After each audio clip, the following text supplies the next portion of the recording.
So today we're back and starting a new chapter called Ramona and Ribsy. And I don't know if many of you are fans of the Ramona books, of the Plick-a-Tat Street Kids, but there's another character named Henry Huggins, and he has a dog named Ribsy. And if you think Ramona gets into trouble, Henry gets into a ton of trouble with his dog. And so I have not read this book in a while, but I just read Henry and Ribsy last semester in the spring with my other first graders. So now I'm excited to reread Ramona and Ribsy because I just happen to know that Ribsy and Henry Huggins tend to cause quite a bit of problem. Chapter 3, Ramona and Ribsy. One day after school, Henry Huggins, who lived in the next block, came over to play checkers with beezus. His dog Ribsy came with him because Henry never went anywhere without Ribsy. beezus liked Henry because she knew he thought she had more sense than most girls, and the two often played checkers together. So far, beezus had won 48 games, and Henry had won 49, not counting the games Ramona had spoiled by tipping over the checkerboard. This afternoon, beezus and Henry knelt on either side of the coffee table with the checkerboard between them. Ribsy lay on the rug near Henry and warily watched Ramona, who was wearing her rabbit ears and riding her tricycle around the living room.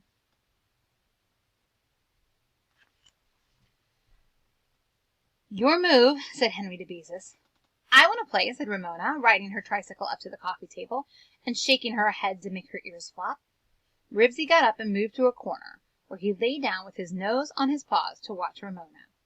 "You're too little," said beezus as she moved to checker. "Besides, only two can play checkers."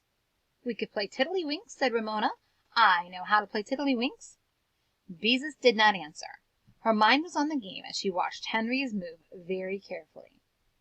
"I said we could play tiddlywinks," yelled Ramona. beezus looked up from the checkerboard. "Ramona, you stop bothering us," she said in her severest voice. Ramona scowled and pedaled backwards away from the coffee table, while beezus returned to her game and steadied the board. She had to be careful, because Henry had already captured half of her checkers. "Let's see," she thought. "I could move from here to there. No, that wouldn't work, because then he could... Oh, but if I move from there to there... Yes, that was it." beezus lifted her hand to pick up the checker. At that instant, Ramona pedaled as fast as she could towards the coffee table. Crash! The front wheel of Ramona's tricycle rammed into the table. Checkers bounced into the air and showered over the table, falling to the floor and rolling across the rug. "There," said Ramona, and calmly pedaled away. "Hey!" protested Henry. "Mother!" beezus called. "Ramona's bothering us." Wiping her hands on her apron, Mother came out of the kitchen. "Ramona, you know you're not supposed to bother Henry and beezus when they're playing checkers. Now go to your room and stay there until you are able to behave yourself." "No," said Ramona. "I don't have anybody to play with me, and I want beezus and Henry to play with me." "You heard me." Mother lifted Ramona off the tricycle. "Oh, I bet she has a tantrum," thought beezus as she picked up the checkers. "No!" screamed Ramona. "Ramona," said Mother in a warning voice, "I'm going to count to 10. Ramona threw herself on the floor and kicked and screamed. "1, 2, began Mother. Ramona went on kicking and screaming until Mother counted to 7. Then she lay still on the floor, watching to see if Mother really meant what she said. This Mother is way nicer than me. I never go past 3. 8, 9, said Mother. Ramona got to her feet, ran into the bedroom, and slammed the door. Mother returned to the kitchen, and beezus and Henry started a new game as if nothing had happened. Tantrums were not unusual in the Quimby household. Even Henry knew that. In a few minutes, beezus heard Ramona open the bedroom door. "Now can I come out?" she called. "Well, can you stop bothering beezus and Henry?" Mother asked from the kitchen. "No," said Ramona, and shut the door. No more than 1 minute later, Ramona opened the door again and came into the living room. "I can't stop bothering," she said, with a sulky look on her face. And beezus could see she was still cross because she had been punished. "That's good," called Mother. "Come here and I'll give you a cookie." Seeing Ramona go into the kitchen, Ribsy sat up, scratched, and trotted after her. Although Ribsy did not trust Ramona, he was always interested in what went on in the kitchen. "I hope she stays in the kitchen," thought beezus, as she picked up a checker and skipped from here to there and captured 2 of Henry's men. The game became so exciting that beezus almost forgot about Ramona. At the same time she was vaguely aware of scuffling sounds in the hall. Then she heard the jingle of Ribsy's license tags and the click of his claws on the hardwood floor. Ribsy gave a short bark, then the bathroom door slammed.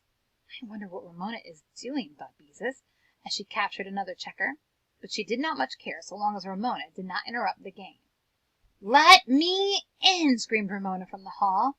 "Let me in the bathroom!" "Ramona, who are you talking to?" asked Mother as she went into the hall. "Ribsy," said Ramona, and beat on the door with her fists. Ribsy began to bark. From behind the bathroom door his barks made a hollow echoing sound. Puzzled, Henry looked at Beezus.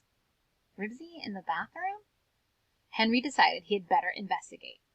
Reluctantly, Beezus left the game and followed him into the hall. "Open the door and let him out," said Mother. "I can't!" shouted Ramona angrily above Ribsy's furious barks. "That bad old dog went and locked the door." "Stop pretending, Ramona." Beezus was exasperated with her for interrupting the game a second time. It was too bad that a girl couldn't have a friend over for a game of checkers without her little sister spoiling all her fun. "I'm not pretending!" screamed Ramona, clinging to the doorknob while Ribsy barked and scratched on the other side of the door. "Ramona," Mother's voice was stern, "let that dog out." "I can't!" cried Ramona, rattling the bathroom door. "The dog locked me out." "Oh, nonsense! Dogs can't lock doors," scolded Mother. "Now open that door and let him out." Ramona began to sob, and Ribsy barked louder. Ramona gave the door a good hard kick. "Oh, for Pete's sake!" muttered Henry. "Ramona, I am very cross with you," said Mother. She pried Ramona's fingers loose and started to open the door. The knob would not turn. "That's strange," she remarked, and rattled the door herself. Then she hit the door with her fist to see if it might be stuck. My pages got stuck together. The door did not budge. There was no doubt about it. The bathroom door was locked. "But how could it be locked?" Henry asked. "I told you Ribsy locked it," Ramona shouted. "Don't be silly," said Beezus impatiently. "Now how on earth—" began Mother in a puzzled voice, and then she interrupted herself.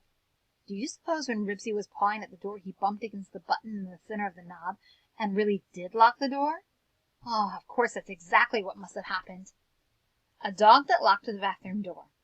That Ribsy," thought Beezus. "He's always getting into trouble, and now he's locked the Quimbys out of their bathroom."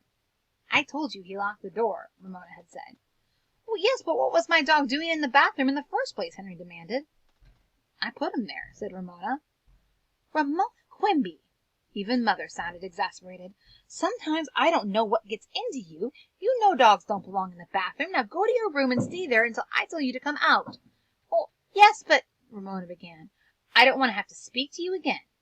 It was unusual for Mother to be as stern as this.